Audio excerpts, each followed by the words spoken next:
ఈ దినం అనగా 10/1/2026 సాయంకాలం ఇచ్చాపురం టౌన్ ఎస్ఐ గారు తనకు రాబడిన సమాచారం ప్రకారం ఇచ్చాపురం రైల్వే స్టేషన్ దగ్గర తనిఖీలు నిర్వహిస్తుండగా ఒక వ్యక్తి అనుమానాస్పదంగా తిరుగుతున్న గమనించి అతను ఆపి చెక్ చేయగా అతని బ్యాగ్లో సుమారు 1.7 కేజీస్ గంజా అనేది ముద్దల రూపంలో చాక్లెట్ రూపంలో తయారు చేసి ఉన్నది.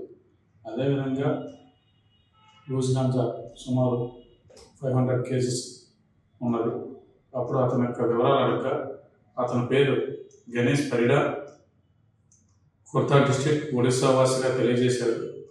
అతను ఈ ఐటమ్స్ని ఒడిస్సాలో గల ప్రభాస్ పాత్ర నాచున్ విలేజ్ ఖుర్దా డిస్ట్రిక్ట్లో తీసుకుని హైదరాబాద్ వెళ్ళేందుకు ఇచ్చాపురంలో రైల్వే స్టేషన్కి వచ్చి రైల్వే స్టేషన్లో రైలు ఎక్కడానికి రావడం జరిగింది.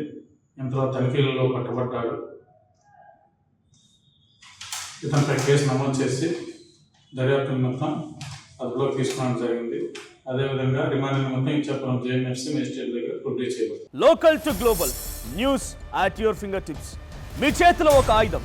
Download raw TV app. Media legend Ravi Prakash is back.